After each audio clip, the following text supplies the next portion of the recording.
A vida do homem é um sonho, um sermão de John Wesley, pregado em agosto de 1789.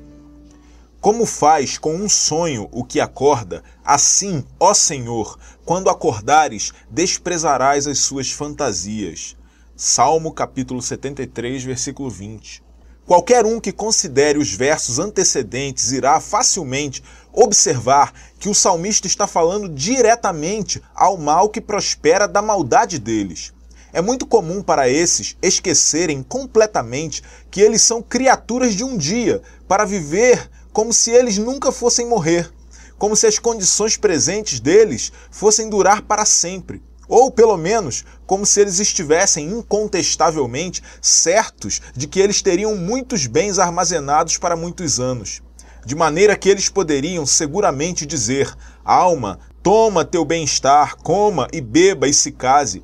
Mas quão miserável equívoco é esse! Quão frequentemente Deus diz tal coisa para alguém: tu, tolo, essa noite eles irão requerer a tua alma. Bem, então pode ser dito para eles: ó, quão de repente eles se consomem, perecem e vêm para o fim temível. Sim, como um sonho em que alguém acorda, assim tu fazes a imagem deles desaparecer da cidade. Mas eu iria, no momento, levar esse pensamento mais para longe. Eu poderia considerar isso em um sentido geral e mostrar quão próximas semelhanças há entre a vida humana e o sonho.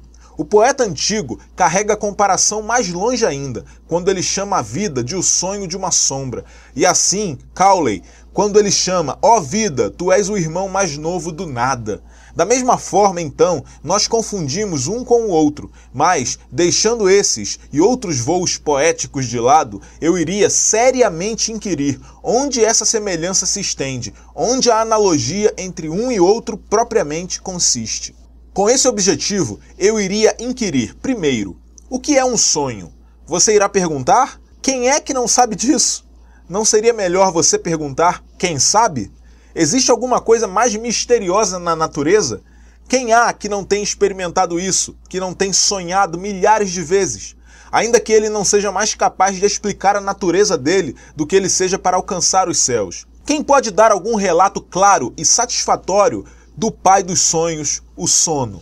É verdade, muitos médicos têm atentado para isso, mas eles têm atentado em vão. Eles têm falado eruditamente sobre ele, mas têm deixado o assunto pelo menos tão encoberto quanto ele estava antes. Eles nos têm dito sobre algumas propriedades e efeitos, mas nenhum pode nos dizer qual é a essência dele. De qualquer maneira, nós sabemos a origem dos sonhos, e isso com alguns graus de certeza. Não pode existir dúvida, mas alguns deles se erguem da constituição presente do corpo, enquanto outros são provavelmente ocasionados pelas paixões da mente. Novamente, nós somos claramente informados nas Escrituras que alguns são causados pela operação dos bons anjos, como outros, indubitavelmente, são devido ao poder e malícia de anjos do mal. Se nós podemos ousar supor que haja algum como agora, ou pelo menos que eles não têm coisa alguma a fazer no mundo. Da mesma fonte de informações divinas de conhecimento, nós aprendemos que em algumas ocasiões extraordinárias, o grande Pai dos Espíritos tem manifestado a si mesmo para os espíritos humanos, em sonhos e visões da noite. Mas qual desses, afinal, ergue-se da influência natural e qual da influência sobrenatural? Nós somos muitas vezes incapazes de determinar. E como nós podemos certamente distinguir entre nossos sonhos e nossos pensamentos acordados? Que critério há pelo qual nós podemos seguramente saber se nós estamos acordados ou dormindo? É verdade, tão logo despertamos do sono, nós sabemos que nós estivemos em um sonho e agora estamos acordados. Mas como nós podemos saber que um sonho é tal enquanto nós continuamos nele? O que é um sonho? Para dar um relato grosseiro e superficial, não filosófico dele, é uma série de pessoas e coisas apresentadas à nossa mente durante o sono e que não têm existência, mas apenas em nossa própria imaginação. Um sonho, entretanto, é uma espécie de digressão da vida real. Parece ser uma forma de eco do que temos dito ou feito quando estávamos acordados. Nós podemos dizer que o sonho é um fragmento da vida, desconectado de suas extremidades e não conectado com a parte que vem antes ou com a parte que se segue depois. E há algum caminho melhor para distinguir nossos sonhos de nossos pensamentos acordados do que por essa mesma circunstância?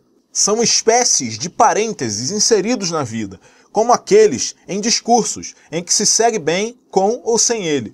Por esse intermédio, nós infalivelmente conhecemos um sonho, por estar desconectado de suas extremidades, por não ter uma conexão apropriada com as coisas reais, tanto das que precedem como das que se seguem à vida. Não é necessário provar que há uma semelhança próxima entre esses sonhos passageiros e os sonhos da vida. Seria mais útil ilustrar essa verdade importante, colocá-la em uma luz tão mais esclarecedora quanto for possível.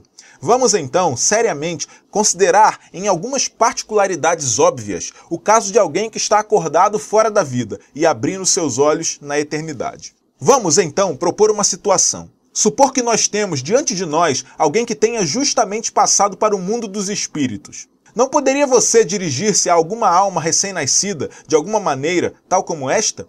Você tem sido um habitante da Terra por 40, talvez 50 ou 60 anos, mas agora Deus ergueu sua voz? Acorda, tu que dormes. Você acorda, levanta-se, você não tem mais o que fazer com essas pobres sombras passageiras. Levanta e tira de ti mesmo o pó. Veja, tudo aqui é real, tudo é permanente, tudo é eterno, muito mais estável do que qualquer fundação da terra, sim, do que os pilares desse mais baixo céu. Agora que seus olhos estão abertos, veja quão inexprimivelmente diferentes são todas as coisas que estão agora ao seu redor. Qual a diferença que você percebe em si mesmo? Onde está seu corpo? Sua casa de barro? Onde estão os seus membros, suas mãos, pés, sua cabeça?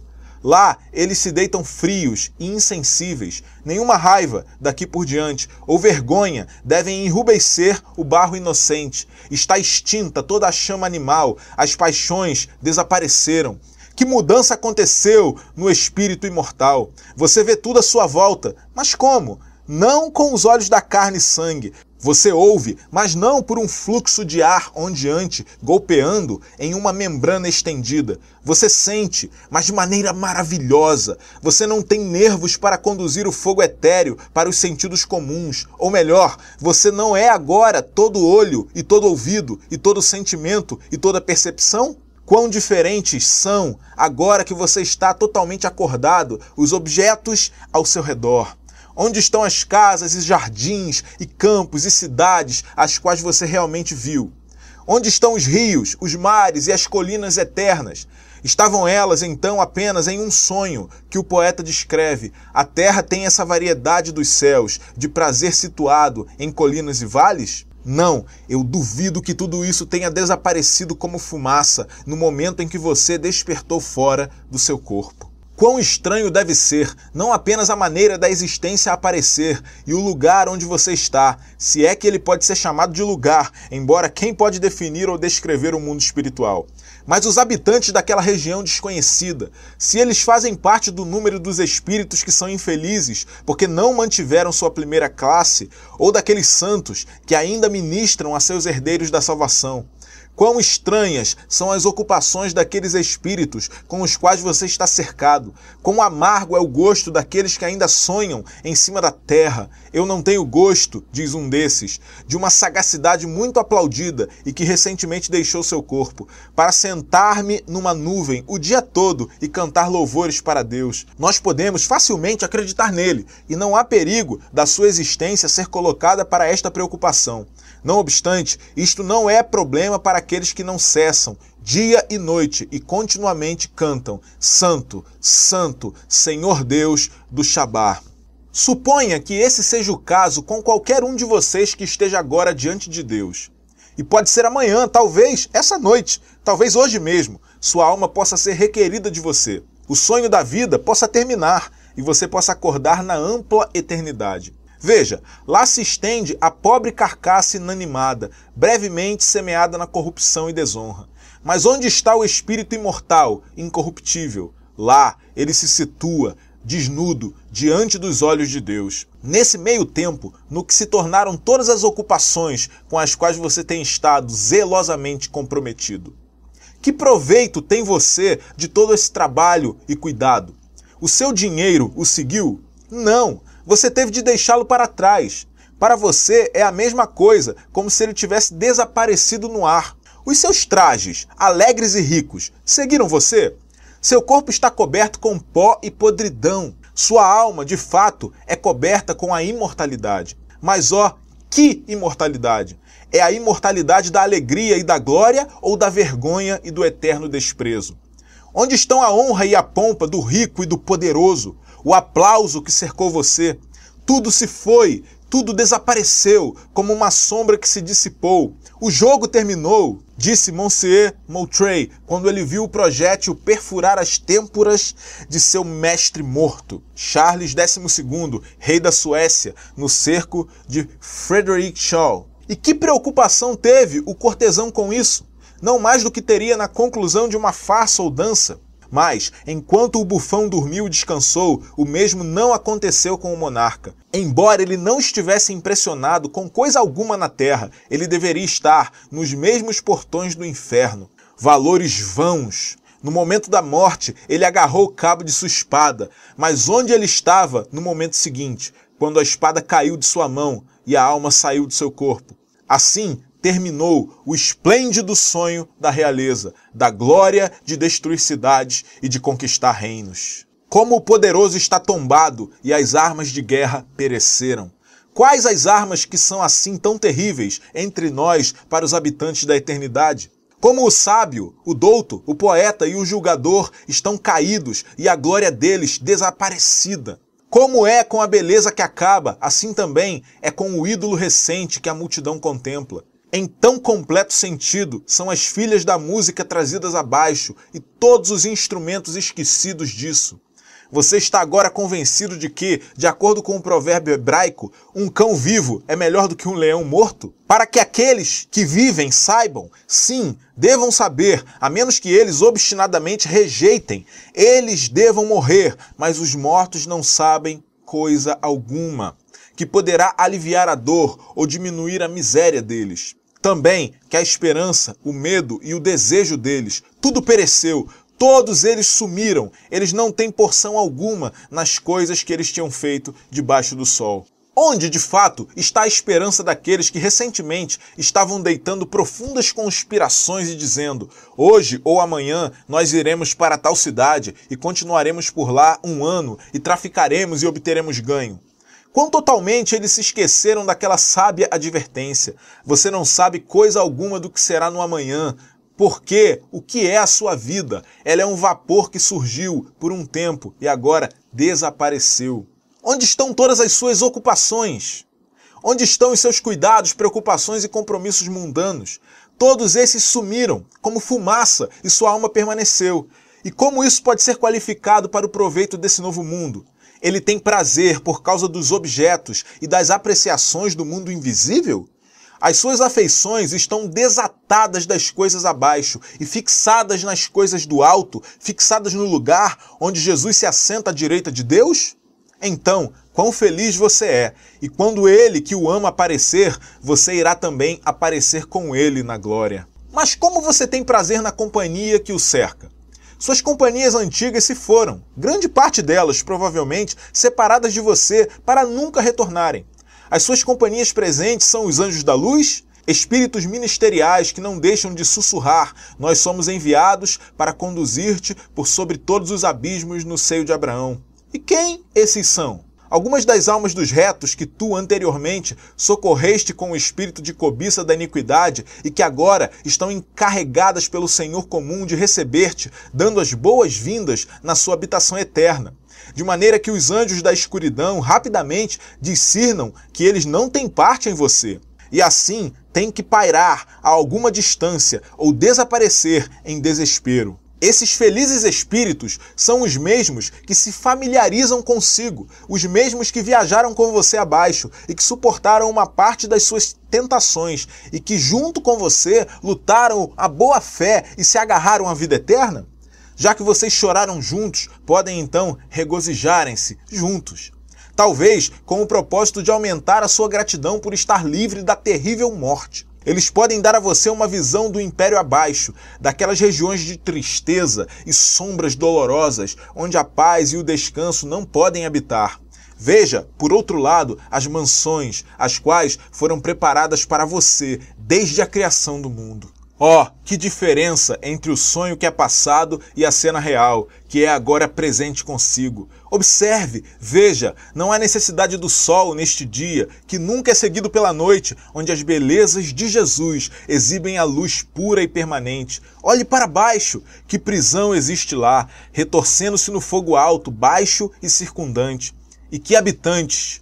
Que formas repugnantes e temerosas, emblemas da ira contra Deus e homem, da inveja, da fúria, do desespero, fixados neles, restando a eles ranger os dentes para aquele que eles desprezaram durante tanto tempo. Conforta a eles ver, enquanto isso, através do abismo imenso, os retos no seio de Abraão? Que lugar é aquele? Qual a casa de Deus eterna nos céus? A terra é apenas escabelo aos pés dele. Sim, o firmamento espaçoso ao alto e todo o céu azul e etéreo. Quando, então, nós podemos dizer para seus habitantes: proclamem as glórias de nosso Senhor, dispersas através de todas as ruas divinas, de cujos tesouros ilimitados pode dispor de tão rico pavimento para os seus pés. E ainda quão inconsiderável é a glória daquela casa, comparada com aquela de seu grande habitante, devido a quem todos os primogênitos filhos da luz, anjos, arcanjos e todas as companhias dos céus, cheias de luz, tanto quanto cheias de amor, não ousam se aproximar, mas com ambas as asas velam os próprios olhos. Quão maravilhoso, então, agora que o sonho da vida está terminado, agora que vocês estão completamente acordados, façam todas essas cenas aparecerem. Até mesmo tal visão que nunca entrou ou pôde entrar em seus corações para ser concebida, como são todos aqueles que acordam, que acordaram depois da imagem dele, agora satisfeito com ela. Eles têm agora uma porção real, sólida, incorruptível, que desvaneceram. Entretanto, quão completamente desprezíveis são aqueles que, para acenar para todas as outras considerações, têm escolhido para suas porções aquelas sombras transitórias que agora estão desaparecidas e os têm deixado no abismo da miséria real, que deverá permanecer por toda a eternidade. Agora, considerando que todo filho do homem que ainda esteja sobre a terra deva, cedo ou tarde, acordar desse sonho e entrar na vida real, quão infinitamente concerne a cada um de nós atendermos a isso diante da nossa grande mudança que chega. Da mesma importância é estar continuamente sensível da condição em que você se situa. Quão recomendável é, por todos os meios possíveis, relacionar as ideias de tempo e eternidade, de modo a associá-las para que o pensamento de uma nunca recorra à sua mente sem o pensamento da outra. É nossa mais alta sabedoria associar as ideias do mundo visível e invisível, de maneira a relacionar a existência temporal e espiritual, moral e mortal. Realmente, em nossos sonhos comuns, nós, usualmente, não sabemos que estamos dormindo, enquanto no meio deles. Nem temos conhecimento dele, enquanto no meio desse sonho a que chamamos vida. Mas você pode estar consciente dele agora. Deus concede que você possa, antes que você acorde em uma mortalha de fogo. Esse alicerce admirável por associar assim as ideias de tempo e eternidade, do mundo visível e invisível, está colocado na mesma natureza da religião. Por quê? O que é religião? Eu quero dizer a religião bíblica, porque todas as outras são os mais inúteis de todos os sonhos. Qual é a mesma raiz dessa religião? É Emanuel, Deus conosco, Deus no homem, céu associado com a terra, a inexprimível união do mortal com o imortal, porque verdadeiramente nosso companheiro, possam todos os cristãos dizer, é com o Pai e com o seu Filho, Jesus Cristo. Deus tem dado a nós vitória e vida eterna, e essa vida está em seu Filho. O que se segue? Ele que tem o Filho tem a vida, e ele que não tem o Filho de Deus não tem a vida. Mas como devemos reter um senso constante disso? Eu tenho frequentemente pensado nas horas em que estou caminhando. Agora, quando eu dormir e ver tais e tais coisas, eu irei me lembrar que isso foi apenas um sonho. Ainda que eu não possa, enquanto o sonho durar, e provavelmente ninguém possa. Mas é outra coisa com o sonho da vida, que nós lembramos de ser tal, mesmo enquanto ele dura. E se nós nos esquecemos, como nós de fato estamos aptos a fazer, um amigo pode nos lembrar disso. é muito mais desejoso de que tal amigo esteja sempre por perto. Alguém que possa frequentemente soprar em nossas orelhas. Acorda, tu que dormes, e levanta-te de entre os mortos. Logo você irá acordar para a vida real. Você irá se colocar um espírito desnudo diante da face do grande Deus.